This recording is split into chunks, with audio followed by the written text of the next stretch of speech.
சீரரா செல்வம் போல் சேர்கவே என் ஆசான் வீரராகவர்க்கு புகழ். அகல்கில்லேன் இறையுமென்று அலர்மேல் மங்கை உரை மார்பா, நிகரில் புகழாய் உலகம் ஒன்றுடையாய் என்னை ஆழ்வானே, நிகரில் அமரர் மணிக்கணங்கள் விரும்பும் திருவேங்கடத்தானே, புகழொன்றில்லா ஆடியேனும் நடிக்கீழ் அமர்ந்து புகுந்தேனே. இன்றைய உபயதாரருக்கு நன்றி கூறி, பரமனை மெச்சிய பரமன் என்ற தலைப்பிலே சில கருத்துக்கள் முன்வைக்க இருக்கிறேன். தலைப்பு உங்களுக்கு கொஞ்சம் புரியாமல் இருக்கலாம், அதை முதல்ல விளக்கிடுறேன். என்ன அப்படின்னா, இதில் பரமன் என்ற சொல் 2 முறை வந்திருக்கிறது. ஒரு முறை பயன்படுத்தப்படும் பரமன் என்ற சொல் கிருஷ்ண பரமாத்மாவை குறிக்கிறது. இன்னொரு முறை வரும் அந்த பரமன் என்ற சொல் வராக பெருமாளை குறிக்கிறது. கிருஷ்ணனும் பரமாத்மா தான், வராக பெருமாளும் பரமாத்மா தான். இந்த கிருஷ்ணனை வராக பெருமாள் மெச்சுகிறார், பாராட்டுகிறார். எதற்காக?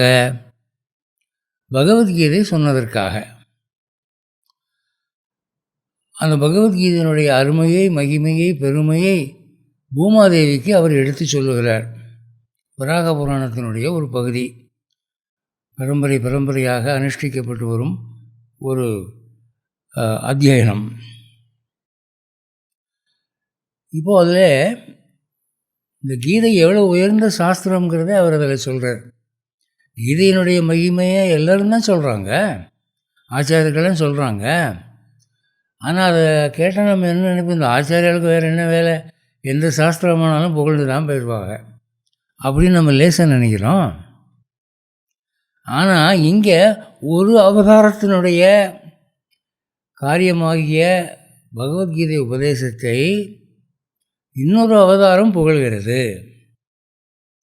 பூமாதேவி வராக பெருமானிடம், இந்த உலகத்திலே அஞ்ஞானத்திலே கற்றுண்டு கிடக்கும் மனிதன் உய்வடைய, இறையருள் பெற என்ன வழி, சுருக்கமான வழி என்று கேட்கிற போது வராக பெருமான் சொல்கிறார், பகவத்கீதையை படித்து தியானிக்கிறது தான் என்று கீதையினுடைய உயர்வை பறக்க எடுத்து சொல்கிறார். ஒரு 23 ஸ்லோகம் வருதுங்க.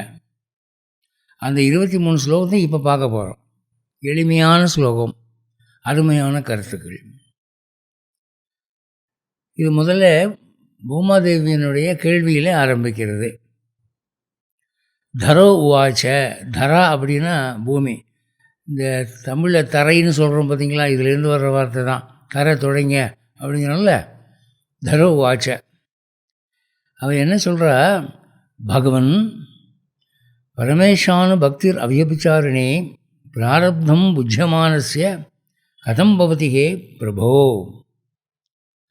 பகவானே, பரமேஸ்வரனே, பிராரப்த கர்மத்தால் கட்டுண்டு கிடக்கும் ஒருவன் மாறாத பக்தியை பெறுவது எங்கனம்? ஏன்னா பக்தியினால தான் இந்த ஆத்மாவானது உலகத்திலிருந்து தப்பிச்சு மோட்சத்துக்கு போக முடியும். இல்லாட்டி இது ஒரு சக்கரம் தான், மேலே போய் கீழே வந்து, மேலே போய் கீழே வந்து இங்கேயே அழிந்து கிடக்க வேண்டியதுதான். அந்த பக்தி வரணுமே. பக்தி எப்படி வரும்? பக்தி என்ன கடையில் கிடைக்குதா, இல்லை மரத்தில் காய்ச்சி தொங்குதா, ஒருத்த கொடுத்து ஒருத்த வாங்கிக்கிறதா? இல்லை, பக்தி உள்ளேருந்து வர்றது. அது எப்படி வரும் அப்படின்னு அந்த அம்மா கேட்குறாங்க, பூமாதேவி கேட்குறாங்க. ஏன்னா பூமாதேவிக்கு என்ன அக்கறை, பூமியில் தானே மனுஷங்க இருக்கிறாங்க, மனுஷங்களுக்காக அவள் கேட்குறா. இந்த பூமியில் வாழ்கிற மனிதர்கள் எவ்வளவு அஞ்ஞானத்தில் கஷ்டப்படும்படியாக இருக்கிறது, அவங்களுக்கு ஓய்வு இல்லையா, அவங்களுக்கு பக்தி எப்படி வரும் சொல்லுங்களேன் அப்படின்னு வராக பெருமானை பார்த்து கேட்குறது.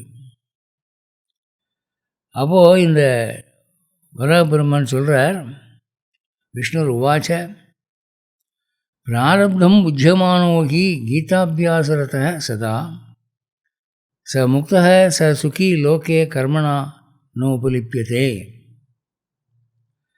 கீதா அபியாசத்திலே ஒருவன் சதா மகிழ்வடைந்திருப்பானாகில் பிராரப்த கர்மத்தில் கட்டுண்டு கிடந்தாலும் அவன் முக்தனாவான்.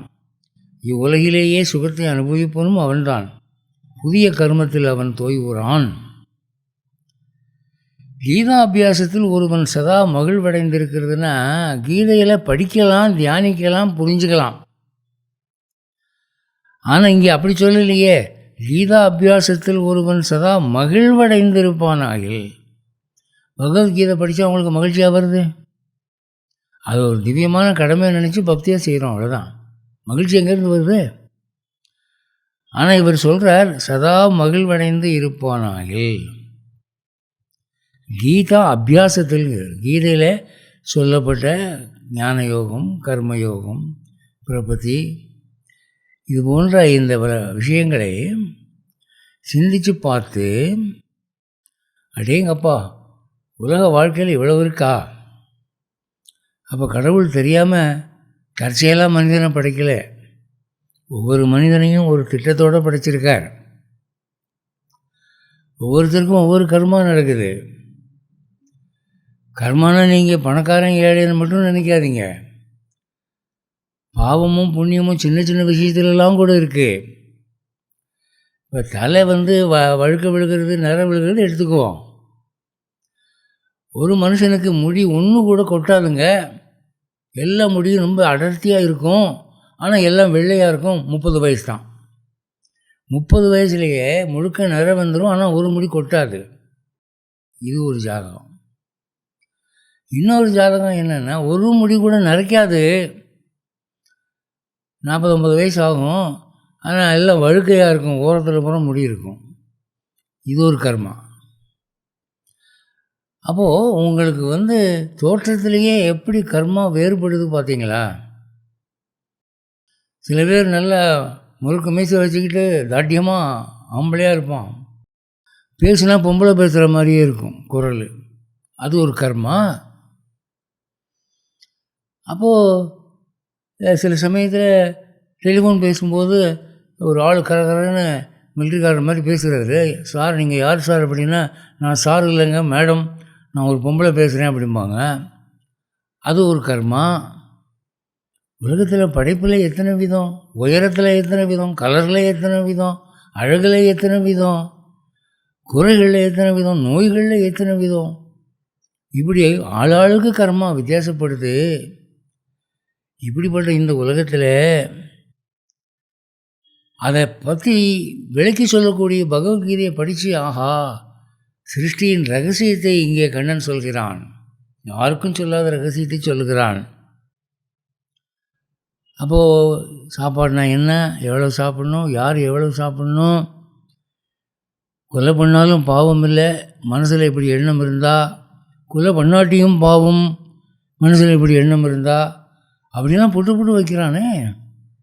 இந்த மாதிரி மனித இயற்கையை, ஸ்டடி ஆஃப் ஹியூமன் சைக்காலஜி, மனிதனுடைய உளவியலை இவ்வளவு நுட்பமாக உலகிலே எந்த நூலும் எழுதவில்லை. It is a par excellence psychological study. அவ்வளோ அழகாக கொடுத்துருக்கான். யார் இந்த மாதிரி பண்ண முடியும்? அதனால தான் கண்ணனுக்கு கீதாச்சாரியன் என்று பெயராயிற்று. அதை நினச்சி ஒருத்தன் ஆச்சரியப்படுறான். அதாவது கீதை சொல்கிறத புரிஞ்சுக்கிறான்னு. புரிஞ்சால் தான் இதெல்லாம் வரும். சும்மா மெக்கானிக்கலாக படிச்சுட்டு போனால் இதெல்லாம் வராது. அர்த்தத்தோடு தான் புக்ஸு இலவசமாக கொடுக்குறாங்க, குறைஞ்ச விலைக்கு கொடுக்குறாங்க. அதை படித்து இதை சிந்தித்து, ஆஹா, சிருஷ்டியில் இவ்வளோ ரகசியம் இருக்கே என்று ஒருவன் மகிழ்ந்திருப்பானாக. அதை தான் கிருஷ்ணன் எதிர்பார்க்குறான். அங்கே வராக பெருமாள் சொல்கிறார். அவனுக்கு கீதை படித்து அதனுடைய ரகசியங்களை தெரிஞ்சுக்கும் போது, ஓஹோ என்று மகிழ்ச்சி ஏற்பட்டால் அவனுக்கு கர்மா ஒன்றும் செய்யாத. அவனுக்கு இப்போவே முக்தி கிராண்டட், கேரண்டி. அவனுக்கு புதுசாக கர்மா பிடிக்காது. அந்த நினைப்பு போதும், அந்த எண்ணம் ஒன்று போதும். பகவத்கீதையில் உனக்கு ஈடுபாடு வருதா? சினிமா பாட்டில் தானே ஈடுபாடு வரும்.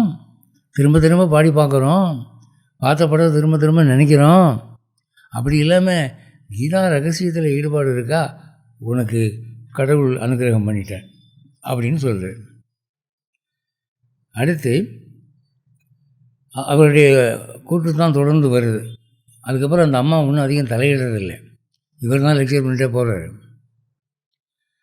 மகா பாப்பாதி பாப்பானி கீதா தியானம் கரோத்தி சேத் கொச்சித் ஸ்பர்ஷம் ந குருவந்தி நளினீதலம் அம்புவத்து. கீதா தியானம் செய்கிறவனை பாவங்களுள் மகா பாவமும் தீண்டாது தாமரைகளை தண்ணீர் தோய்விராது இருப்பது போன்று அவன் இருக்கிறான். அப்போ ஒரு பகவத்கீதை தியானத்தில் நடக்கக்கூடிய காரியங்கள் எல்லாம் மனிதன் செய்வதில்லை. ஆனால் மனிதனை செய்கிறதெல்லாம் நினச்சிக்கிட்டு இருக்கான்.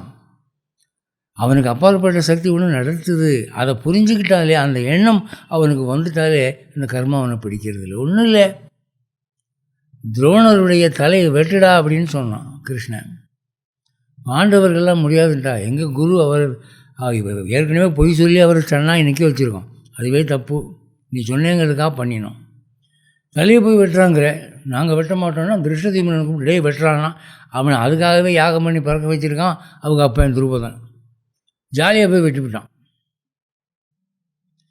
இப்போ என்ன செய்தி அப்படின்னு சொன்னால், பாண்டவர்கள் மகாபாரத யுத்தம் முடிஞ்ச பிறகு இதை நினச்சி கவலைப்படுறாங்களாம். ஐயோ துரோணரை கொண்டுட்டோமே, ஐயோ தாத்தா பீஷ்மரை கொண்டுட்டோமே, இந்த கிருஷ்ணன் பேச்சை கேட்டு சகோதரர்களாம் வெட்டிவிட்டோமே. அதனால் என்ன ஆகுது, அவர்களுடைய கர்மா அவர்களை பிடித்து கொண்டது. தாங்கள் கொலை செய்ததாக நினைத்தார்கள். ஆனால் உண்மையில் கிருஷ்ணன் தான் செய்ய சொன்னால் அவ்வளவு பொறுப்பும் அவனுக்கு தான் அப்படிங்கிற நினைப்பு வரலையே அவங்களுக்கு. வந்திருந்தால் என்ன ஆகும், கர்மா அவங்களை பிடிக்காது. பின்னாலே பச்சைவாரண பெருமாள் சென்னைக்கு பக்கத்தில் இருக்கிற கோயிலில் பாருங்கள், தருமன் கவலைப்படுறானாம். அபாண்டமாக ஒரு யானையை கொண்டு விட்டோமே, கொன்னதும் இல்லாமல் அஸ்வத்தாமனை கொண்டு விட்டதாக பொய் வேற சொல்லிவிட்டோமே. கவலைப்பட்ட போது அவன் கவலையை போக்குறதுக்காக பகவான் அந்த செத்த யானையை உயிருக்கு கொண்டு வந்து, பாராடே இது நற்கதி அடைந்து விட்டது, கொன்றது நான் தான் நீங்கள் இல்லை, பொய் சொன்னது நான் தான் நீங்கள் இல்லை, நிர்மலமாக இருடான்னா. அப்புறமா அவன் மனசு கேட்க மாட்டேங்குது. அதை தான் இங்கே சொல்கிறான், அந்த ஞானம் உங்களுக்கு வந்துருச்சுன்னா பாவம் தீண்டாது, தாமரை இலையில் தண்ணி ஒட்டுறதில்லை, அது மாதிரி கர்மா உங்களை ஒட்டாது.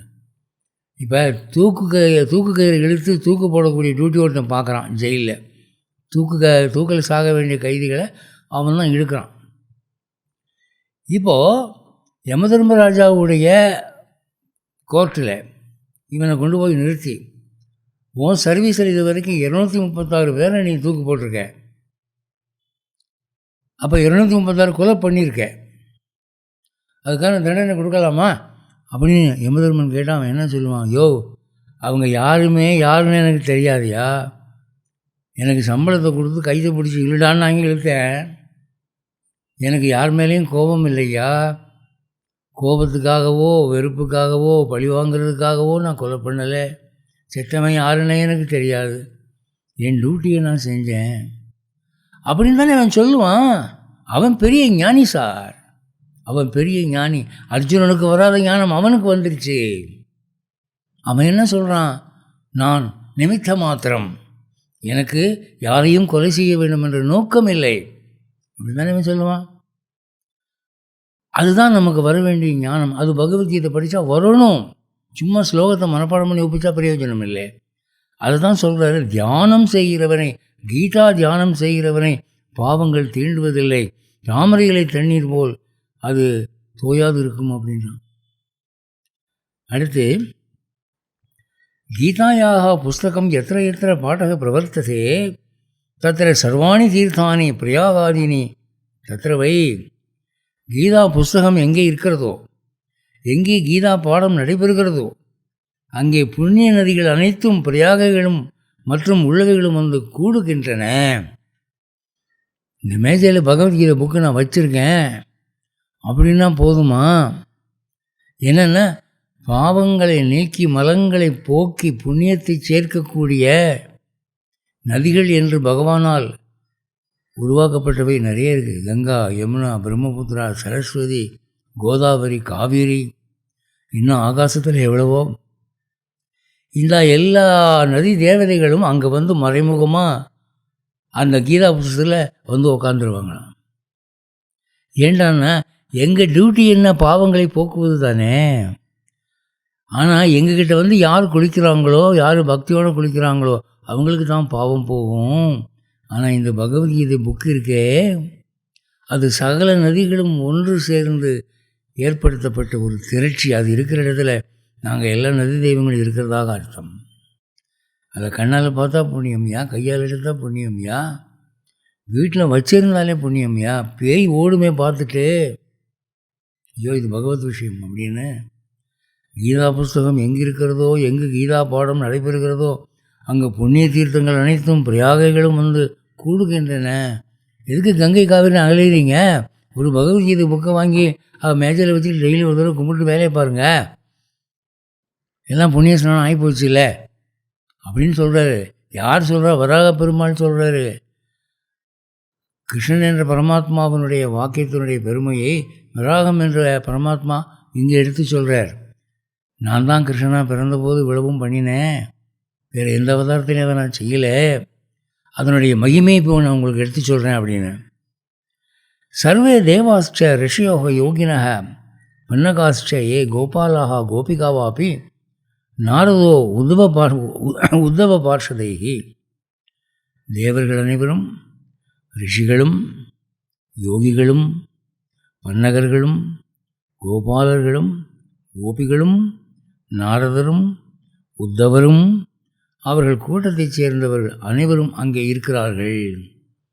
எல்லாம் மகான்கள் லிஸ்ட்டு. தேவர்களாம், ரிஷிகளாம், யோகிகளாம், கோபாலர்களாம், கோபிகளாம், பன்னகர்களாம், நாரதராம், உத்தவராம், பிரம்ம பாகவதர்கள். இவங்க இருக்கிற இடத்துல தீமை அண்டாது, பாவம் வராது, புண்ணியந்தான் வரும். அப்போ ஒரு புக்கு, ஒரு பகவத்கீதை புக்கு இருந்தால் முதல்ல நதிகள் வருதுன்னு சொன்னார். இங்கே மகான்கள் சகல ரிஷிகளும் இருக்கிறார்கள், தேவர்கள் இருக்கிறார்கள். அந்த கிருஷ்ணாவதாரத்திலே அந்த கிருஷ்ணனோடு சேர்ந்து ஆடு மாடு மேய்த்த கோபாலர்கள் எல்லாம் இருக்கிறார்கள். கோபிகள், நாரதர், உத்தவர் எல்லாம் அங்கே இருக்கிறாங்க. எப்படி ராமாயணம் சொல்கிற இடத்துல அனுமார் இருக்கிறதாக ஒரு நம்பிக்கை இருக்கோ, அனுமாருக்குன்னு ஒரு பீடம் போடுவாங்க, அது மாதிரி பகவத்கீதை இருக்கிற இடத்துல இவ்வளோ பேர் இருக்கிறாங்க ஐயா.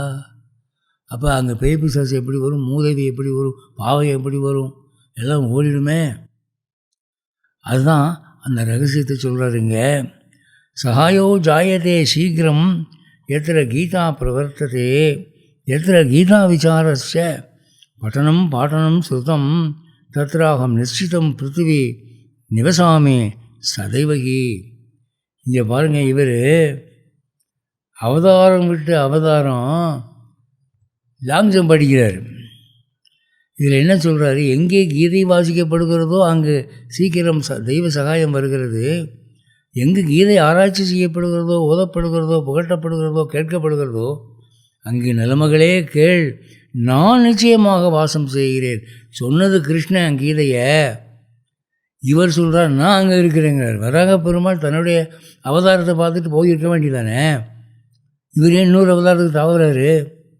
கிருஷ்ணாவதாரத்தில் கண்ணன் கொடுத்த பகவத்கீதை இருந்தால் இந்த வராக பெருமாள் போய் அங்கே இருப்பாராம்.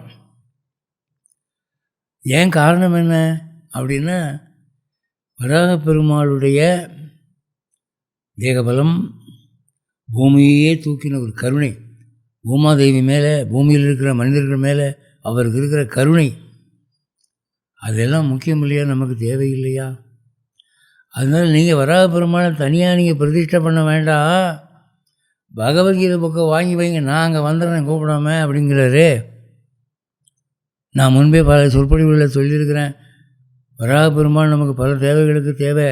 கோர்ட்டு, லிட்டிகேஷன், லேண்டு, கிணறு, விவசாயம், நிலம், தாவா, வீடு, வாஸ்து, எல்லாத்துக்கும் அவர் தான் வேணும். புதையல் வேணுமா? புதையல் வேணும்னா வராக பெருமாளுடைய கருணை வேணும். அவர் நினச்சா உங்கள் வீட்டுக்கு புதையல் எடுத்து கொடுப்பாரு. புதையல் இல்லாத இடமே கிடையாது. அது திரும்ப தரும் உங்களுக்கு. ஒரு காலத்தில் இந்த இந்தியாவில் பேங்க் சிஸ்டம் கிடையாது. இப்போ தான் பேங்க்கு சேட்டு அதுன்னு வந்துடுச்சு. அந்த காலத்தில் மக்கள் சேமிப்பு பணத்தை அந்தந்த வீட்டுக்கு கீழே புதைத்து வைத்தார்கள். ராமனை காட்டுக்கு போய் வீட்டுக்கு வர கூப்பிடுறதுக்கு ஜனங்கள்லாம் புறப்பட்ட போது அவர்கள் தங்கள் புதையலையெல்லாம் பூமிக்குள்ளே புதைத்து வைத்து விட்டு காட்டுக்கு வந்தார்கள்னு வால்மீகி எழுதுகிறாரு. அப்போது பாரத தேசத்திலே மனிதர்கள் வாழாத இடம் கிடையாது. எல்லா வீட்டுக்குள்ளேயும் புதையல் இருக்குது. இப்போ எங்கே போய் சேர்ந்த புதையல்? எவனுக்காவது புதையல் கிடைக்குதா? வீடு கட்டுறதுக்கு அஸ்திவாரம் தோணும் எலும்பு கூடு தான் கிடைக்குது, மண்டை கூடு தான் கிடைக்குது, வேறு என்ன கிடைக்குது? பகவான் மனசு வைக்கணும் சார், அப்போ தான் சார் புதையல் கிடைக்கும். நீங்கள் எல்லாம் மட்டுக்கும் தோண்டி கட்டடம் கட்டி முடிச்சிருப்பீங்க. அந்த கட்டடத்துக்கு கீழே 2 அடி இன்னும் தோண்டினா ஒரு புதையல் இருக்குது, அது உங்களுக்கு தெரியாது. அது கிடைக்கணும்னு ஒருத்தனுக்கு பிராப்தம் இருந்தால் அவன் இந்த வீட்டை விலைக்கு வாங்கி தோண்டுவான், அவனுக்கு கிடைச்சிடும். அப்போது இந்த புதையெல்லாம் கூட வராக பெருமாளுடைய அருளால் வருகிறது என்றால், அந்த வராக பெருமாளை வீட்டுக்கு வர வைக்கிறது என்னையா வழின்னா, ஒன்றும் கஷ்டம் இல்லை, ஒரு பகவத்கீதை புக்கை வாங்கி வைங்க, நாங்கள் வந்துடுவேன்றார் அவர். அப்போது அவர் சொல்கிறாரு, எங்கே பகவத்கீதை படிக்கப்படுகிறதோ அங்கே நான் வாசம் செய்வேன். கீதாஸ்ரயே அகம் திஷ்டாமி கீதாமேச்சே உத்தமம் கிரகம் கீதாஜானம் உபாசிரித்திய த்ரீனு லோக்கான பாலயாமி அகம். கீதை என்னும் ஞானத்தில் நான் இருக்கிறேன், எனக்கு உத்தமமான இருப்பிடம் கீதை தான். கீதா ஞானத்தினால்தான் நான் உலகங்களையும் பரிபாலிக்கிறேன். கீதையில் பரமாத்மாவுடைய மகிமை என்னென்னு சொல்லப்பட்டிருக்கோ அந்த மகிமையினால தான் இந்த உலகத்தை நான் நிர்வாகம் பண்ணுகிறேன். ஒரு இடத்துல அர்ஜுனன்ட்ட கிருஷ்ணன் சொல்கிறான், இத்தனை உலகங்களையும் என்னுடைய ஆற்றலில் கோடியில் ஒரு பங்குனாலே நான் தாங்கி கொண்டு இருக்கிறேன், எவ்வளவோ ஆற்றல் வேலை இல்லாமல் கிடக்கு அப்படின்ற ரகசியத்தை உடைச்சி விட்றான்ல. அதுதான் இங்கே சொல்கிறாரு, நான் இந்த உலகங்களை எப்படி காப்பாற்றுகிறேன், அந்த ரகசியம் கீதையில் சொல்லப்பட்டிருக்கு. கிருஷ்ணாவதாரம் ஒரு சீக்ரெட் லீக்கிங் இன்கார்னேஷன், பெருமாளுடைய அந்தரங்க ரகசியங்களை பூரா உடைச்சி விட்ட ஒரு அவதாரம். அதே வராக பெருமாள் என்டார்ஸ் பண்ணுறாரு, அதனுடைய முக்கியத்துவத்தை தெரிஞ்சுக்கங்க அப்படின்றாரு. கீதாமே பரமா வித்யா பிரம்மரூபான சம்சயா அர்த்தமாத்திராட்சரா நித்யா ஸ்வா நிர்வாச்சிய பதாத்மிகா. என்னுடைய பரம வித்தை பகவத்கீதை, அது பிரம்மஸ்வரூபம், அர்த்தமாத்திரையாய் அக்ஷரமாய் நித்தியமாய். அர்த்தமாத்திரைனா இந்த வேதங்கள்லாம் சில மந்திரங்கள் 1 மாத்திரை சொல்லணும், சில மந்திரங்கள் 2 மாத்திரை, சில மந்திரங்கள் 3 மாத்திரையில் சொல்லணும். பகவத்கீதை அரை மாத்திரையில் சொன்னால் போதும். நீங்கள் வேதத்தில் பிரணவம் சொல்லும்போது ஓம் அப்படி நீட்டி 2 மாத்திரை சொல்லுவாங்க. ஆனால் கீதையை அப்படிலாம் சொல்ல வேண்டியதில்லை, சாதாரணமான ஸ்பீடில் அரை மாத்திரையில் சொன்னால் போதும். அப்போது அதான் அரை மாத்திரையில் நான் சொல்லப்பட்டிருக்கிற கீதை. அது அக்ஷரம் அழிவில்லாதது, நித்தியம் என்றும் இருப்பது, எனது சொரூபத்தை சொல்லால் விளக்க முடியாத ஞானம் அதில் இருக்கிறது.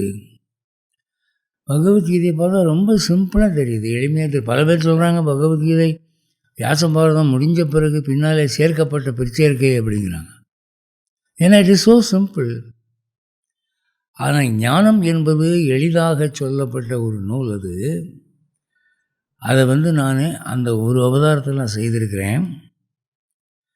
சிதானந்தேன கிருஷ்ணேன புரோக்தா ஸ்வ முகத்தோ அர்ஜுனம் வேதத்ரயி பரானந்தா தத்துவார்த்த ஞான சம்யுதா. 3 வேதங்களின் வடிவமாய், பேரானந்த வடிவமாய், தத்துவத்தை உள்ளபடி விளக்குவதாய் உள்ள இந்த ஞானம் சித்தானந்த கிருஷ்ணனால் அர்ஜுனனுக்கு திருவாயுமலர்ந்து அருளப்பட்டது. அதர்வண வேதம், மந்திரவாதம் என்ற வேதம் மற்றவங்களுக்கு தீமை செய்கிற வேதம், அதை விட்டுடுங்க. ரிக்கேஜி சாமம், இந்த 3 தான் கொள்ளுபடி. அந்த 3 வேதங்களுடைய சாரமாய் அது இருக்குது, பேரானந்தம் தரக்கூடிய பேரானந்த வடிவமாக இருக்குது, சகல தத்துவங்களையும் விளக்குகிறது. இந்த ஞானம் சித்தானந்த கிருஷ்ணன்கிறது, அதாவது தன்னுடைய ஞானத்தை வெளிப்படுத்தின ஒரு நிலைமை. கிருஷ்ணன் சாதாரணமாக வெண்ணை திருடுவான், சேலை திருடுவான், பொம்பளை திருடுவான், வம்புக்கு போவான், அதெல்லாம் லீலை. ஆனால் இங்கே அவன் ஞானாசிரியன் என்ற ஒரு வடிவம் எடுக்கிறான், சிதானந்த கிருஷ்ணன். அவனால் அர்ஜுனனுக்கு சொல்லப்பட்டது யாது? அப்போது என்னுடைய முழு ஞான அம்சமும் அந்த அவதாரத்தில் அங்கே வெளிப்படுகிறது அப்படின்றார். யோ அஷ்டாதஸ் ஜபோ நித்தியம் நரோ நிச்சல மானசா ஞான சித்திம் ச லபதே ததோ யாதி பரம் பதம். உறுதியான உள்ளத்தோடு எந்த மனிதன் நாள்தோறும் 18 அத்தியாயங்களையும் ஓதுகிறானோ அவன் ஞான சித்தி அடைந்த பிறகு பரமபதத்தை சேருகிறான். அவன் மோட்சம் அடைகிறதுக்குன்னு சொல்லி காட்டில் போய் வருஷ கணக்கில் பட்டினி கிடக்கிறான். அப்படியும் தவம் நிலைக்க மாட்டேங்குது, தியானம் கலைஞ்சு போயிடுது. புதனுக்கு சாபத்தை போட்டுடுறாங்க, இல்லை வரத்தை கொடுத்துட்றாங்க, பண்ண தவம் பூரா கரைஞ்சு போயிடுது. அந்த ரிஸ்கெல்லாம் இல்லை சார். இது டெய்லி 18 அத்தியாயத்தை ஒரு தடவை படிக்கிறான் ஒரு மனுஷன். ஏறக்குறைய 700 ஸ்லோகங்கள். உங்களுக்கு ஸ்ரத்தையாக படிச்சிங்கன்னா 1/2 மணி 3/4 மணியில் முடிச்சிடலாம். ஒரு சினிமா பார்க்குறதுக்கு 2 மணி நேரம் செலவு பண்ணுறோமே. டெய்லி நீங்கள் படித்தீங்கன்னா ரிஷிகள் அடைய முடியாத அந்த மோட்சம் உங்களுக்கு தேடி வருன்றார். பாட்டே சமக்ரே சம்பூர்ணே ததோர்தம் பாட்டம் ஆச்சரே ததா கோதானஜம் புண்ணியம் லபதே நாத்திர சம்சய. இதில் என்னென்னா, முழுதும் படனம் செய்ய இயலாவிட்டால் அதன் பாதியை படிக்கலாம். அப்படி செய்கிறவன் கோதானத்தினுடைய புண்ணியத்தை பெறுகிறான், அதில் சந்தேகம் இல்லைங்க. நம்ம எப்போவுமே பேரம் பேசி பழக்கமான ஆளுங்க. கராறு விலைன்னு எழுதி போட்டிருப்பான் கடையில். அங்கே போய்கிட்டு நீங்கள் எவ்வளோ தள்ளுபடி கொடுப்பீங்க, ஒரு 25% தள்ளுபடி கொடுங்க. இப்படி தள்ளுபடி பிஸ்னஸ் பண்ணியே நமக்கு பழகி போச்சு. அது தெரிஞ்சு இங்கே வராக பெருமாள் சொல்கிறாரு, முழு பகவத்கீதை படிக்க முடியாட்டி என்ன செய்யணும்னு மனசில் கேள்வி இல்லையா? உனக்காக ஒரு தள்ளுபடி என்னன்னா, பாதி பகவத்கீதை 9 அத்தியாயம் தான் படிக்க முடியுதுன்னா, அப்படி படித்தவன் கோதானம் பண்ணின புண்ணியத்தை பெறுகிறான். கோதானம் பண்ணுறதுக்கு விளையாட்டாங்க. ஒரு காலத்தில் மாடு 1000கணக்கில் விற்றுச்சு, இப்போ லட்சக்கணக்கில் விற்கிதுங்க. 1 லட்சம் 1.5 லட்சம் ஒரு மாடு. நல்ல பால் கறக்கிற பசு மாட்டம் 1.5 லட்சம் ஆகுது. 1.5 லட்சம் ரூபாய் செலவு பண்ணி நீங்கள் ஒரு பசுமாடு வாங்கி தானம் கொடுக்குறத நீங்கள் சும்மா 9 அத்தியாயம் படித்தா கிடச்சிருமே உங்களுக்கு. அதை வராபெருமான் இங்கே புட்டு வைக்கிறார்கள, அது சொல்கிறாரு. இதில் சந்தேகம் இல்லை அப்படிங்கிறாரு. என்ன பருவத்தை தூக்குறீங்க? அது எப்படி லட்சக்கணக்கான ரூபாயில் கிடைக்கக்கூடிய புண்ணியம் 9 அத்தியாயம் படித்தா வருமா அப்படின்னு கேட்குறீங்களா? நான் சொல்கிறேங்க, அது சொல்கிறது நான் தான்யா, இதில் சந்தேகம் வேண்டாம். நாளைக்கு ஏதாவது சந்தேகம்னா என்ன கேளு, நான் சொல்கிறேன் அப்படின்னு சொல்கிறாரு. திரிபாகம் படமானஸ்து கங்கா ஸ்நான பலம் லபேத்து ஷடம்சம் ஜபமானஸ்து சோமயாக பலம் லபேத்து. அப்போது பின்வரிசையில் உட்காந்துருக்க உடனே அடியேன் சுவாமி ஒரு சின்ன சந்தேகம், பாதி படிக்க முடியல, 3ல் ஒரு பகுதி படிக்கிறான் ஒருத்தன், அதாவது ஒரு 6 அத்தியாயம் படிக்கிறான், அவனுக்கு ஏதாவது பலன் உண்டாதுன்னா 3ல் ஒரு பகுதி படிக்கிறவன் கங்கா ஸ்நான பலனை அடைகிறான். இங்கேருந்து நீங்கள் ரயில் ஏறி கங்கைக்கு போய் லாட்ஜ் போட்டு ரூம் போட்டு தங்கி ஒரு வாரம் கங்கையில் குளித்தா என்ன பலன் வருது? அது 6 அத்தியாயம் படித்தா வருதுங்கிறாரு. 6ல் ஒரு பங்கு படிப்பவன் சோமையாக பலனை பெறுகிறான்.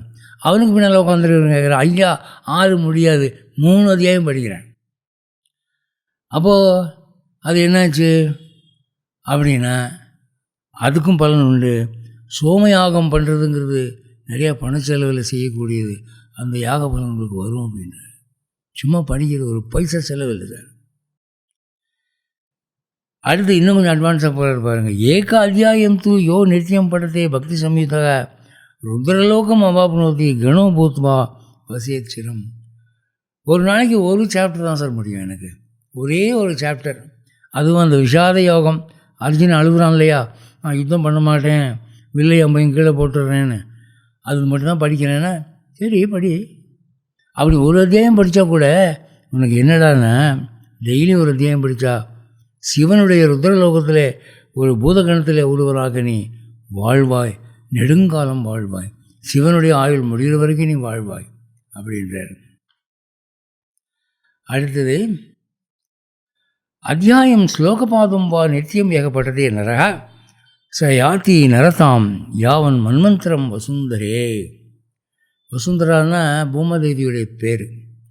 அவர் ஊட பூமாதேவியை அட்ரஸ் பண்ணுறாரு, மை டார்லிங் அப்படின்னு பேர் சொல்லி கூப்பிடுறார். வசுந்தரா, வசுன்னா செல்வங்க, பூமியில் தானே எல்லா செல்வமும் இருக்குது, செல்வங்களை தரிப்பவளே, ஒரு அத்தியாயத்தின் அல்லது ஒரு ஸ்லோகத்தின் 1/4 பங்கு இது அதை விட அட்வான்ஸு. ஒரு அத்தியாயம் கூட முழுக்க இல்லைங்க, 4 அத்தியாயம் தாங்க மொத்தம். அது வந்து எத்தனை ஸ்லோகம் வந்து ஒரு 10-11 ஸ்லோகம் தான் என்னால் படிக்க முடியுது. அப்படின்னா ஒரு அத்தியாயத்தினுடைய அல்லது ஒரு ஸ்லோகத்தினுடைய 1/4 பங்கு, முழு ஸ்லோகம் கூட இல்லை, ஒரு 1/4 பங்கு ஸ்லோகம் தர்மக்ஷேத்திரே குருக்ஷேத்திரே சமவேதா அதோடு நிறுத்திக்கிறேன் நான். அப்போ ஏதாவது பிரயோஜனம் உண்டா அப்படின்னா, அவன் டெய்லி அந்த மாதிரி படிப்பான்னா ஒரு மன்வந்தர காலம் முடியும் வரை அவன் மனிதனாகத்தான் பிறப்பான், கீழ்ப்பிறவி அடைய மாட்டான். அடுத்த ஜென்மத்தில் நம்ம மனுஷனாக தான் பிறப்போம்னு நினச்சிக்கிட்டு பல கணக்கெல்லாம் போடுறோங்க. ஆனால் நீங்கள் வந்து சங்கரகீதை கேட்டு பார்த்தீங்கன்னா உங்களுக்கு தெரியும், எத்தனை பேர் பெருச்சாளியாக பிறக்கிறதுக்கான வேலை பார்த்துருக்காங்க, எத்தனை பேர் வந்து எருமை மாடாக பிறக்கிறதுக்கு அட்வான்ஸ் புக்கிங் பண்ணியிருக்கிறாங்க, எத்தனை பேர் சாக்கடை பண்ணியாக பிறக்கிறதுக்கு அட்வான்ஸ் புக்கிங் பண்ணியிருக்காங்க தெரியுமா? அந்த ஆபத்தில் தான் நீங்கள் தப்பிக்கணும்னா ஒரு அத்தியாயத்தின் அல்லது ஒரு ஸ்லோகத்தின் 1/4 பங்கு தினம் படித்தால் ஒரு மன்வந்தர காலம் உங்களுக்கு மனித பிறப்பு தான் கிடைக்கும். அதை அவைல் பண்ணிக்கிட்டு மேலே போகிறதுக்கு வழி பார்க்கலாம் அப்படின்றார். அடுத்த ஸ்லோகம் 15-16.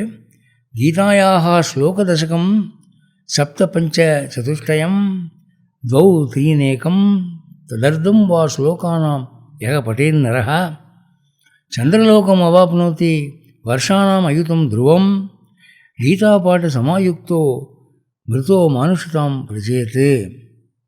கீதையினுடைய 10, 7, 5, 4, 3, 2, 1 அல்லது பாதி ஸ்லோகத்தை படிக்கிறவன் சந்திரலோகத்திலே 10,000 வருஷம் வசிக்கிறான்.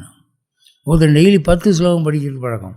சிலருக்கு 7, சிலருக்கு 5, சிலருக்கு 4, சிலருக்கு 3, சிலருக்கு 2, சிலருக்கு 1, சிலருக்கு பாதி ஒரு வரி மட்டும் படிச்சுட்டு போயிடுவான். சர்வதர்மான பரித்தீச்ச மாமேக்கம் சரணம் பிரஜ, அதான் அதோட ஸ்டாப்பு. இப்படி பண்ணிட்டு வரான் ஒருத்தன். அவனையும் நான் விடுறதில்லை. அவன் நிச்சயமாக சந்திரலோகத்திலே 10,000 வருஷம் இருக்கும்படி பண்ணுகிறேன். அவன் மனித பிறவியை விட கீழ்ப்பிறவிக்கு போகவே மாட்டான் அப்படின்றார். அடுத்தது 17. கீதாபியாசம் புனः கிருத்வா லபதே முக்திம் உத்தமாம் கீதை இது உச்சார சம்யுக்தோ மிரியமானோ கதிம் லபேத்து. கீதை அபியாசம் செய்து கொண்டிருப்பவன் உத்தமமான முக்தி அடைகிறான். இப்போ ஒருத்தன் வந்து இளமை காலத்தில் பூரா சினிமாவிலையும் கிளப் டான்ஸ்லையும் போக்கிட்டான். அவனுக்கு பகவத்கீதையை பற்றி ஞானம் வந்து 70-80 வயசுக்கு மேலே தான் வருது. படிக்கிறான். இவன் படிக்க ஆரம்பித்த முகூர்த்தம் டாக்டர் சொல்லிட்டார், உனக்கு இன்னும் 6 மாதம்தான் ஆயுசு, உனக்கு டெர்மினல் டிசீஸ் வந்துருச்சுட்டான். ஆனால் அப்படி கீதா அபியாசம் பண்ணிக்கிட்டு இருக்கிற போது அவன் செத்தான்னா அவன் மோட்சம் அடைகிறான். அப்போது உங்களுக்கு 60 வயசு 70 வயசு வரைக்கும் ஆட்டம் போட்டுவிட்டு கடைசி காலத்தில் கீதை படிக்க உட்காந்திங்கன்னா கூட அதுக்கு வந்து ஒரு போனஸ் இருக்குன்ற. அது பரவாயில்ல. அடுத்து சொல்கிறாரு, கீதை இது உச்சார சம்யுக்தா, மரணம் அடையும் போது கீதை என்று உச்சரித்து ஒருவன் இறந்தால் அவன் நிச்சயம் மோட்சம் அடையும். வீடுகளில் கீதான்னு பேர் வைப்பாங்க பொம்பளை பிள்ளைகளுக்கு, மனைவிக்கோ மகள்களுக்கோ. அப்போ அவங்கள கூப்பிட்ற சாகல கீதா அப்படின்னா அப்படியே உயிர் போயிடுச்சுன்னு வச்சுக்கோங்க, கடைசி வார்த்தை கீதைன்னு சொல்லியிருக்கான், அவனுக்கு மோட்சம் கொடுக்க வேண்டியதான். அதனால அந்த காலத்தில் வந்து கீதாங்கிற பேரை நிறைய வச்சாங்க. இப்போ யார் தெய்வ பேர்களும் சாமி பேர்களும் வைக்கிறதே கிடையாது. இவங்களா புது புது பேர்களை கண்டுபிடிக்கிறாங்க. அப்போது கீதைங்கிற பேருக்கு அவ்வளோ மகிமை உண்டு. அடுத்து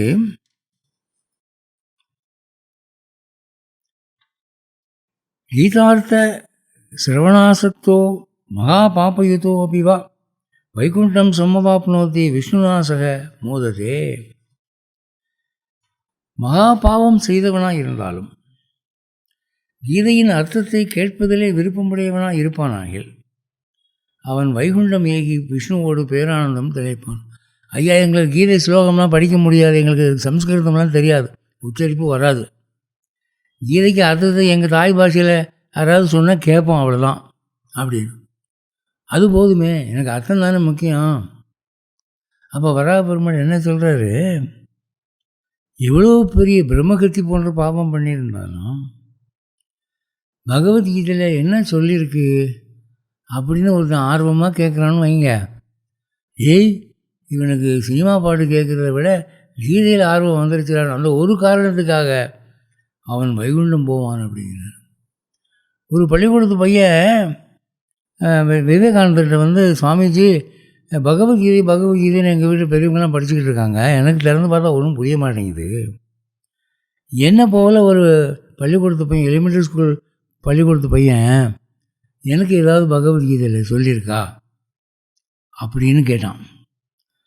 அப்போது அந்த சுவாமிஜி பக்கத்தில் உட்காந்துருந்த ஒரு ஆள், டேய் நீ பொடி பைய, உனக்கு தான் என்னடா தெரியும், போடா போய் வேலையை பாடுறா அப்படின்னு. அப்போ விவேகானந்தர் சொன்னேன், அவன் விரட்டுற, அவன் கேட்ட கேள்வி நியாயமான கேள்வி. தம்பி, பகவத்கீதையில் உன்னை பற்றி சொல்லியிருக்கிறா அப்படின்னா.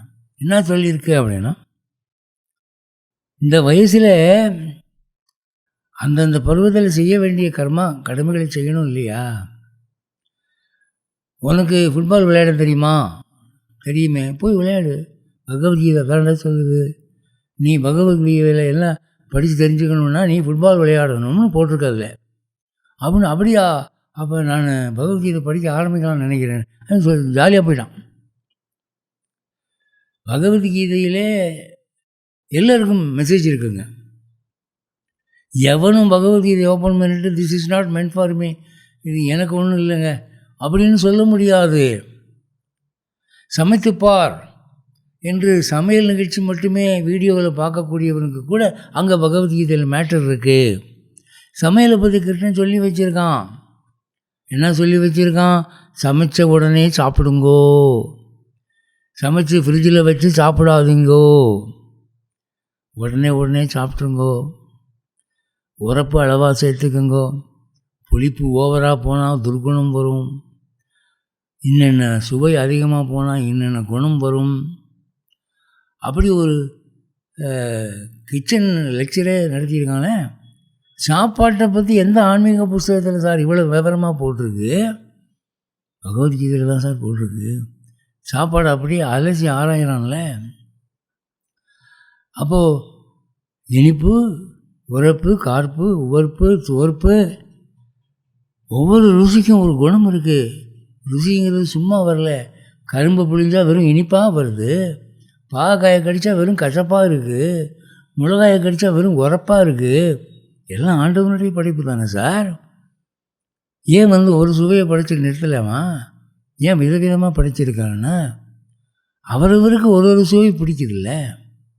சில பேர் சும்மா தண்ணி சாதத்துக்கு பச்சை மிளகாய் நறுக்குன்னு கடிச்சு திங்கிறான். அப்படியே அவனுக்கு அதுதான் வேண்டியிருக்கு. ஒருத்தர் பேசிக்கிட்டு இருக்கிற போதே அந்த ஹோட்டலுக்கு போகாதப்பா, அங்கே சட்னியில் ரொம்ப உரப்பு போடுறான், வாயெல்லாம் பத்துது அப்படின்னு சொன்னான். சார் அந்த அட்ரஸ் கொடுங்க சார், அந்த ஹோட்டல் எங்கே இருக்குது அப்படின்னு ஒருத்தன் கேட்டு வாங்கிட்டு போகிறாங்க. ஏன் இவன் மிலிட்ரிக்காரன், இவனுக்கு உரப்பு தான் பிடிக்குது.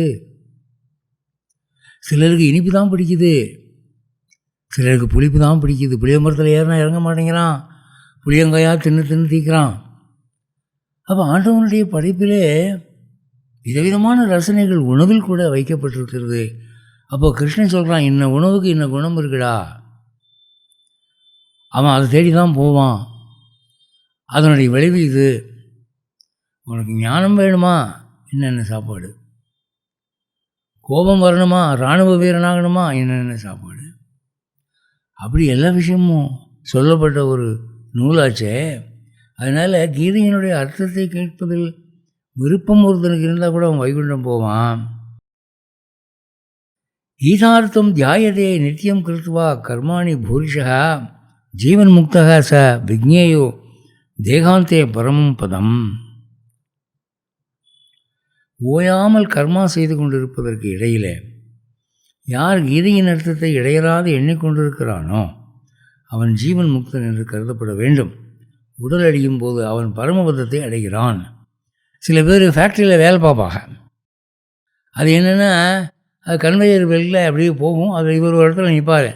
இவருக்கு என்ன வேலைன்னா, அந்த கன்வேயர் பெல்ட் இவர் முன்னால் நிற்கிற போது ஒரு நட்டு அதை போட்டு முறுக்கி விடணும். அப்புறம் அடுத்த மினிட் அது போயிடும். அடுத்த இது பாட்டு வந்து நிற்கும், முறுக்கி விடணும். இதுதான் அவனுக்கு வேலை. அவனு நின்றுக்கிட்டே செய்யணும். ஒரு நாளைக்கு 8 மணி நேரம். ஒரு லாரல் காடி மூவி அந்த காலத்தில் நகைச்சுவை படம் வந்தது. அதில் இந்த ஸ்டான்லி ஆரல் வந்து ஒரு ஃபேக்ட்ரியில் இந்த மாதிரி தான் வேலை செஞ்சு கன்வேயர் பெல்ட்டுக்கு முன்னால் நின்று அவன் வேலை வந்து நிற்கிற பாட்டில் முடுக்கி விடணும். இப்படி பண்ணி பண்ணி ஃபேக்ட்ரியை விட்டு வீட்டுக்கு வந்தாலும் அவன் இப்படி பண்ணிக்கிட்டு இருப்பான். சும்மா சாப்பிட்ற மேஜையில் உட்காந்துட்டு இப்படி பண்ணிக்கிட்டு இருப்பான். அவங்க வீட்டில் ஒரு கல்யாணம். அந்த கல்யாணத்துக்கு ஊர் பூரா பத்திரிக்கை வச்சுட்டான். அப்போ வாசலில் நிற்கிறான். வர்றவங்களை வரவேற்கிறதுக்கு, சந்தனம் தெளிக்கிறதுக்கு. அங்கே போய் சந்தன பாட்டில் கீழே வச்சுட்டு வர்றவங்களெல்லாம் யுவர் வெல்கம் அப்படின்னு திருகிறான். இப்படி ஆளுகளை பார்த்து திருகிறான். பார்க்குறவங்களாம் முடிக்கிறான். என்னடா இது நம்மளை போட்டு இப்படி திருகிறான் அப்படின்னு. அந்த வேலை செஞ்சு செஞ்சு இப்படி ஆகி போயிட்டான். அவன் மெக்கானிக்கலாக ஆகி போயிட்டான். இங்கே வராபெருமான் சொல்கிறாரு, இப்படி மெக்கானிக்கலாக அவன் வேலை பண்ணிக்கிட்டு இருக்கிறானே, இவன் கூட இடையிடையே கீதையின் அர்த்தத்தை அவன் தியானித்தால் 8 மணி நேரம் வேலை பார்க்குறான், கூட கொஞ்ச நேரம் அப்படி லேசாக இந்த கீதையில் இந்த மாதிரி சொன்னாங்களே அப்படின்னு நினச்சி பார்க்குறான். இடையிலலாம் ஃபுல் டைம் இல்லை. அப்படி நினச்சான்னா அவன் ஜீவன் முக்தன்கிறாரு. ஏன்டானா தனியாக தியானம் பண்ணுறதுக்குன்னு உட்காந்தவன் பகவான் நினச்சா அது ஒன்றும் பெருசு இல்லை சார். வேலை செஞ்சுக்கிட்டே பகவான் நினைக்கிறான் பாருங்கள், அவன் தான் பெரியவன். அவனுக்கு அவன் ஜீவன் முக்தன். அவன் உடல் அழியும் போது அவன் நிச்சயம் பரமபதம் அடைகிறான். நீங்கள் தெருக்கூட்டில் சமையல் வேலை பார்க்கலாம், ஆஃபீஸில் கிளார்க் வேலை பார்க்கலாம், ஃபேக்ட்ரியில் மெக்கானிக்கல் ஒர்க்கு பார்க்கலாம், ரயிலில் இன்ஜின் ஓட்டலாம், எந்த வேலை பார்த்தாலும் கூட கொஞ்சம் கொஞ்சம் once in 2 hours, once in 3 hours கொஞ்சம் கீதையை தியானிக்கக்கூடிய மனசு உங்களுக்கு இருக்குமானா அது பெரிய புண்ணியம். வேலையின் மத்தியிலே பகவத் தியானமா? பகவானுக்கு அதிக மார்க்கு போடுறான். ஒரு கதை நீங்கள் கேள்விப்பட்டிருப்பீங்க. ஒரு நாரதர் போய் ஒரு தடவை பெருமாள்கிட்ட கேள்வி கேட்டாரா, இன்றைக்கி பெரிய ஞானி யார் அப்படின்னு. ஒரு குறிப்பிட்ட விவசாயி அட்ரஸ் கொடுத்து அவன் தான் அப்படின்னு. உடனே அப்புறம் நாரதர் இறங்கி வந்துட்டார் அந்த ஞானியை பார்க்கணுன்னு. அவனை ஸ்டடி பண்ணுறாரு. அவன் காலையில் எத்தனை மணிக்கு எழுந்திரிக்கிறான், எத்தனை மணிக்கு சாப்பிட்றான், என்ன சாப்பிட்றான், எத்தனை மணிக்கு படுக்கிறான். ஸ்டடி பண்ணால் அவன் கடவுள் ஞானம் தியானமெல்லாம் ஒன்றும் கிடையாது. எந்திரிக்கிற போது ஒரு நாராயணா கோவிந்தா அப்படின்னு எந்திரிக்கிறான். எல்லா வேலையும் முடிச்சு ராத்திரி படுக்கையில் கோவிந்தா குருவாயிரப்பா அப்படி படுக்கிறான். அவ்வளோதான் அவன் செஞ்சது. பார்த்தார் நாரதர், இந்த பெருமாளுக்கு வர்றதில் புத்தி கெட்டு போச்சு. நான் சதா சர்வகால நாராயணன்றேன், என்ன ஞானி லிஸ்ட்டில் அவர் சேர்க்கலை. அவன் ஒரு நாளைக்கு 2 தடவை தான் அங்கே பகவானை தியானம் பண்ணுறான், அவனை பெரிய ஞானின்றார். போய் பெருமாள்கிட்ட, சுவாமி தேவரீர் சொன்னது எனக்கு சம்மதம் இல்லை, அவங்ககிட்ட அப்படி ஒன்றும் ஞானம் விளையாடலை அப்படின்னு. ஏன்டா அப்படின்னா, ஏன்னா காலைல ஒரு தடவை பேர் சொன்னால் சாயந்தரம் ஒரு தடவை பேர் சொன்னான், அவ்வளோதானே. சரி என்று ஒரு கிண்ணம் நிறையா எண்ணெய் நல்லெண்ணெய் ஊற்றி வழியை கொடுத்து, இதை நீ வந்து பிடிச்சிக்கிட்டு இந்த உலகத்தை ஒரு தடவை சுற்றி வரணும், திரும்பி என்கிட்ட வந்து நிற்கணும், எண்ணெய் சிந்தக்கூடாது, ஜாக்கிரதை, அதுதான் நிபந்தனை அப்படின்னு. சரி சாமி அப்படின்னு எண்ணெய் கிணத்தை வாங்கினார். சிப்பிலா கட்ட வீணையெல்லாம் கீழே போட்டார். அப்படியே ரொம்ப அக்கறையாக அப்படியே போகிறார். போனால் எதிராவில் குபேரன் வர்றான். பிரம்ம மகரிஷி, என்ன தூக்க ஆரம்பிச்சிட்டீங்க, என்ன செய்தி அப்படின்னா, இப்போதைக்கு ஒன்றும் பேசாத, அப்புறம் பேசிக்கலாம், நீ போ அப்படின்ட்டார். கொஞ்சம் தூரம் கழித்து போனால் யமதர்மன் வர்றான். சுவாமி என்ன நல்லெண்ணெய்ங்கிறது எங்கள் டிபார்ட்மெண்ட் ஆச்சே, நல்லெண்ணெய் தேசம் மாதிரி ஒருத்தன் கனவு கண்டானா அவன் சாக போகிறான்னு அர்த்தம், நீங்கள் நல்லெண்ணெய் தூக்க ஆரம்பிச்சிக்கல, என்ன செய்தின்னா, யமதர்மா இப்போதைக்கு உங்ககிட்ட அரட்டை அடிக்க எனக்கு நேரம் இல்லை, நீ போ அப்புறம் சொல்கிறேன். இப்படி யார் எதிர வந்தாலும், எந்த ரிஷி எதிர வந்தாலும் மதிக்கிறது இல்லை, பேசுகிறது இல்லை. அப்படியே ஆடாமல் அசையாமல் அந்த எண்ணெயை கொண்டு வந்து ஒரு வகையாக வைகுண்டத்தில் சேர்த்து, சாமி ஒரு சொட்டு கூட சிந்தலை, சந்தேகம் இருந்தால் வெரிஃபை பண்ணிக்கங்க, ஆள் வச்சு வெரிஃபை பண்ணிக்கங்க, நான் போன ரூட்டில் எங்கேயாவது ஒரு சொட்டு செஞ்சிருக்கா பாருங்கள் அப்படின்னு. அப்போ பகவான் சொன்னார், பேஷ் பரவாயில்ல, கெட்டிக்காரன் தான். இந்த எண்ணெயை கொண்டு போகிற போது வர்றபோது நீ எத்தனை தடவைடா என் பேரை சொன்னேன் அப்படின்னா. உங்கள் பேரையா? எதுக்கு? நான் எண்ணெயை சிந்தாமல் இருக்கிறதுல அக்கறையாக இருந்தேன், இதில் உங்கள் பேரை சொல்லிக்கிட்டேன்னா என்ன கொட்டி போகுமே அப்படின்னு.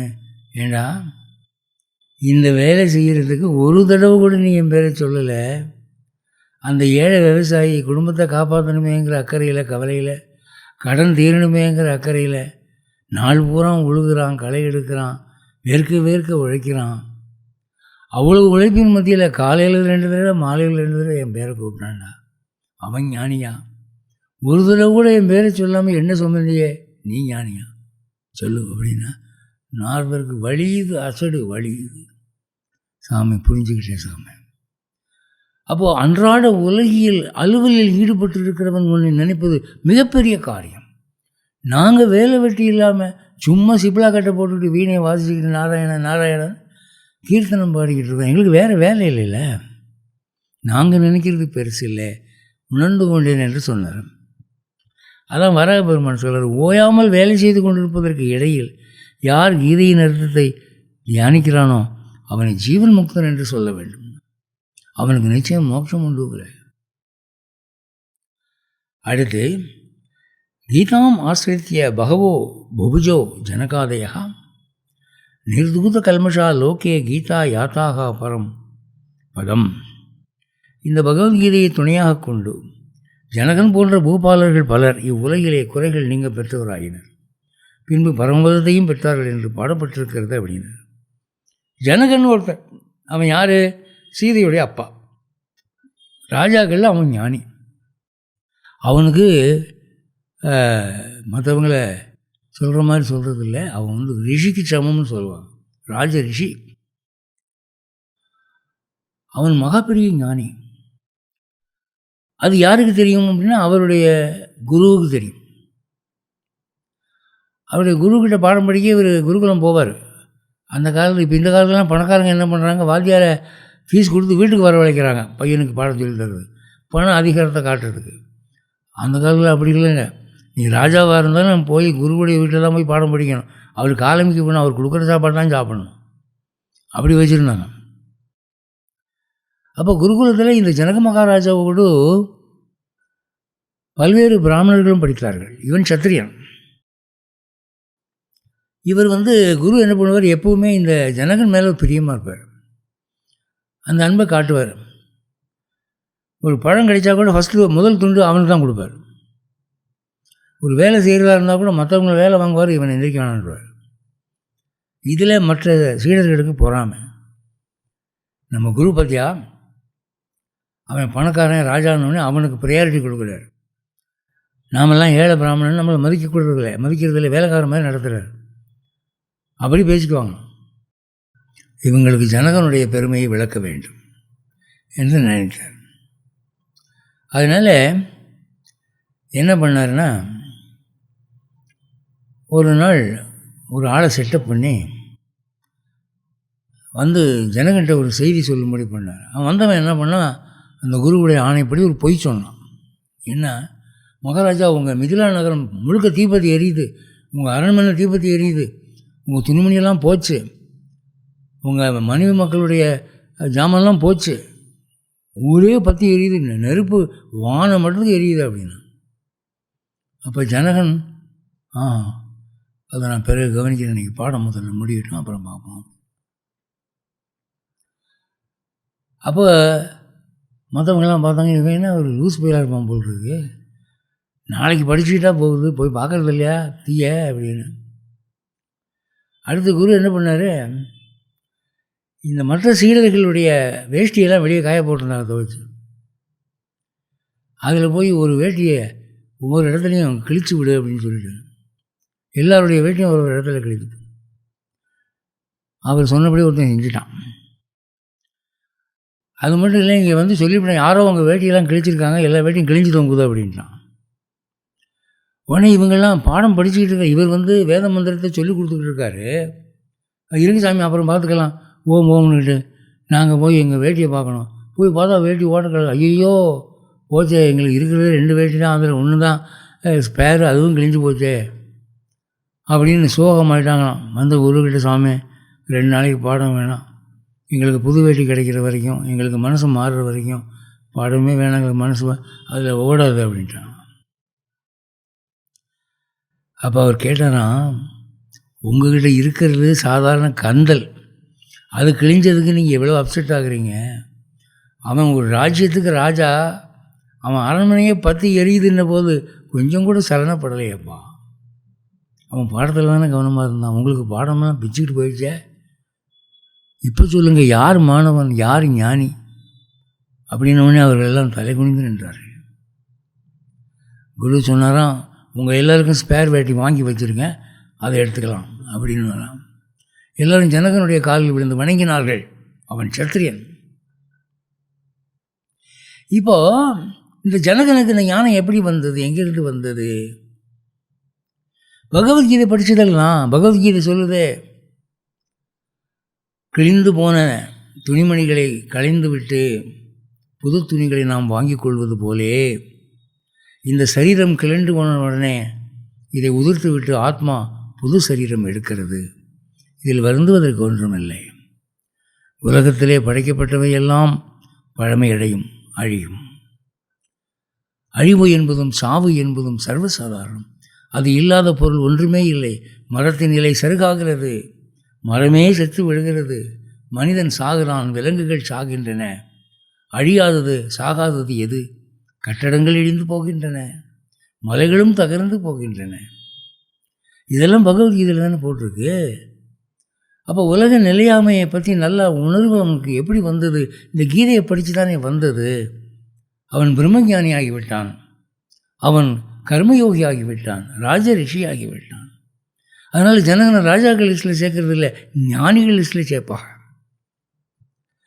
அப்போது இந்த ஜனகன் என்பவன் ஞானத்தின் ஒரு உருவமாக மாறினது பகவத்கீதையினாலே. அது சொல்கிறது இங்கே. இந்த கீதையினால்தான் ஜனகன் போன்ற பூபாலர்கள் இந்த உலகில் குறைகள் நீங்க பெற்றவராகி பரமபதத்தை பெற்றார்கள். ராஜபோகங்கிறது சும்மா இல்லைங்க. உடம்பு பூரா தங்க நகை போட்டுக்கிட்டு நல்ல பிரியாணி சாப்பாடு சாப்பிட்டுக்கிட்டு டான்ஸ் பார்த்துக்கிட்டு இருக்கிறவனுக்கு ஞானம் எங்கேருந்து வரும்? அவனுக்கு வந்துச்சே எப்படி? பற்றற்ற தன்மை, டிட்டாச்மெண்ட். அரண்மனையில் இருந்தாலும் அவன் அதில் ஈடுபடவில்லை. தங்க நகை அணிந்திருந்தாலும் தங்கத்தின் மீது அவனுக்கு ஈடுபாடு இல்லை. அப்படி ஒரு பற்றற்ற தன்மை அவனுக்கு இருந்தது. அது கீதை தான் அவனுக்கு கொடுத்துச்சு. அதை தான் இங்கே சொல்கிறாரு. 21 கீதாயாக பட்டனம் கிருத்வா மகாத்மியம் நைவயக பட்டேத் விருதா பாட்டோ பவேத் தஸ்ய ஸ்ரமயேவ ஹி உதாகிருதः. கீதையை வாசித்து முடித்த பிறகு இங்கு இயம்பியபடி அதன் மகாத்மியத்தை வாசித்தால் அவனுக்கு பலன் அதிகம். அதை வாசிக்க மறுத்தால் அது வீண் போகும், முயற்சியும் வீணாகும். ஒருத்தன் சொல்கிறான், இந்த மாதிரி பகவத்கீதையுடைய மகிமை இதில் சொல்லியிருக்கியா, இது ஒரு 23 ஸ்லோகம் நான் இதை ஒரு தடவை படிச்சிரு அப்படின்னா, அட போயா, பகவத்கீதை 700 ஸ்லோகத்துக்கு மேலே இருக்குது, அதை இப்போ தான் படித்து முடிச்சிருக்கிறேன், அதிலே பலன் வந்துடும், இதை வேறு படிக்கணுமா அப்படின்னு. அப்படி சொல்கிறவனுக்கு பலனெல்லாம் வேஸ்ட் ஆகுதுங்கிறார். ஏண்டா அப்படின்னா, பலஸ்ருதிங்கிறது ஒரு மனிதனுக்கு அவன் ஜெபித்த மந்திரத்தினுடைய மகிமையை நினைவுறுத்துகிறது, அவனை உற்சாகப்படுத்துகிறது. அப்போ இது படிக்கிற போது பகவத்கீதை அவ்வளோ உயர்ந்த சாஸ்திரம், இன்னும் ஒரு பயபக்தி ஏற்படுது இல்லையா? அதனால் இதை படிங்கோ. வராபெருமான் சொல்கிறார், என்னுடைய இந்த கீதா மகாத்மியத்தை படிங்கோ, விட்டுறாதீங்கன்றார். அதுக்கு தான் நம்ம உட்காந்து நடத்துகிறோம். இன்றைய உபயதாரர் அதை தான் முக்கியமான காரணமாக சொன்னார் என்கிட்ட. மக்களுக்கு தெரிய வரணும்ன்றார். ஏதன் மகாத்மிய சம்யுக்தம் கீதாபியாசம் கரோதியா சக தத் பலம் அவாப்னோதி துர்லபாம் கதிம் ஆப்னியாத். ஒவ்வொரு முறை கீதை படித்த விடணும். இதை எவன் படிக்கிறானோ அவன் கீதையினுடைய முழு பலனை சிந்தாமல் சிதறாமல் அடைகிறான். நீங்கள் விஷ்ணு சகஸ்ரநாமம் படித்தீங்கன்னா அந்த வனமாலிய கதி சாரிங்க முடிஞ்ச பிறகு பல சுத்தி ஆரம்பிக்குது. அதில் சத்திரியனதை அடையிறான், பிராமணனதை அடையிறான், துக்கப்பட்டவன் துக்கம் நீங்கள் பெறுகிறான், ஆர்த்தாகா விஷண்ணாகா, அப்படி விவரமாக போட்டிருக்கு. அது எதுக்கு அப்படின்னு சொன்னால், ஒவ்வொரு முறையும் நீங்கள் பலசுருதி படிக்கும்போதும் நீங்கள் மெக்கானிக்கலாக மந்திரம் சொல்கிறதுனுடைய அந்த போர் மாறுது. இவ்வளோ விஷயம் சொல்லியிருக்கே என்று நமக்கு உற்சாகம் ஏற்படுது. ஒரு vitamin capsule, multi vitamin capsule doctor prescribe பண்ணிட்டார். அவர் என்ன சொல்லிட்டாரு, இதை சாப்பிட்றதுக்கு முன்னால் ஒவ்வொரு நாளும் இந்த கேப்சூலின் நன்மைகள் ஒரு சின்ன லிஸ்ட் எழுதி தரேன், அதை படிங்க அப்படின்னு. டெய்லி படிங்கன்ற. ஏன் ஒரு தடவை படித்தா தெரியாதா அப்படின்னா, டெய்லி படிங்கன்ற. அது படிக்கும்போது என்ன ஆகுதுன்னா, இதை சாப்பிட்டா எலும்புகள் பலப்படுகின்றன, தசைநார்கள் இடமடைகின்றன, நரம்புகள் முறுக்கி இருக்கின்றன, மலச்சிக்கல் நீங்குகிறது, அப்படி வரிசையாக போட்டிருக்கு. அப்போ அது படிக்கிற போதும் அவனுக்கு அந்த மாத்திரை சாப்பிட்றது மறக்காது. அது மாதிரி கீதை எவ்வளவு முக்கியமோ அதுபோல் இந்த பலசுருதியும் முக்கியம். அதான் வராகர் சொல்கிறாரு, இதையும் சேர்த்து படிங்கோ, இதை விட்டுறாதீங்கோ அப்படிங்கிறார். சூத உவாச்ச மகாத்மியம் ஏதத் கீதாயா மயா புரோக்தம் சனாதனம் கீதாம் தேச்ச பட்டேத்யஸ்து எதுக்தம் தத்பலம் லபேத்து.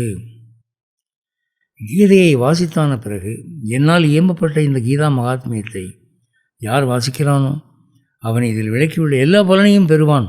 அதில் சொல்கிறார்ல, அவன் சிவலோகம் போவான், வைகுண்டம் போவான், கோதான பலன் பெறுவான், என்னென்னமோ சொல்கிறார்களே. அதை இவன் படிக்கிற போது பகவான் என்ன நினைக்கிறான், நம்ம ப்ராமிஸ் பண்ணிவிட்டோம், அந்த ப்ராமிஸர் நோட்டை போய் படிச்சுட்டு உட்காந்துருக்கானே, அப்போ இவன் கட்டாயம் கொடுத்துடணும், கொடுக்கலன்னா நம்மளை வைவான், இதெல்லாம் வரும்னு சொன்னாங்க காணாமே அப்படின்னு கேட்பான்ல. அதனால் இது மறக்காமல் படிங்க அப்படின்றது. மொத்தம் 23 ஸ்லோகம் தாங்க. இது வராக புராணத்தில் இருக்கு என்று அதை பகவத்கீதை பதிப்புகளில், பெரும்பாலான பதிப்புகளில் இறுதியில் சேர்த்திருக்கிறார்கள். அதை நீங்கள் படிக்கலாம், அந்த அர்த்தத்தை தியானிக்கலாம். கீதைக்கு இவ்வளவு மகிமை இருக்கா என்று உணர்ந்து புலகாங்கிதம் அடையலாம்.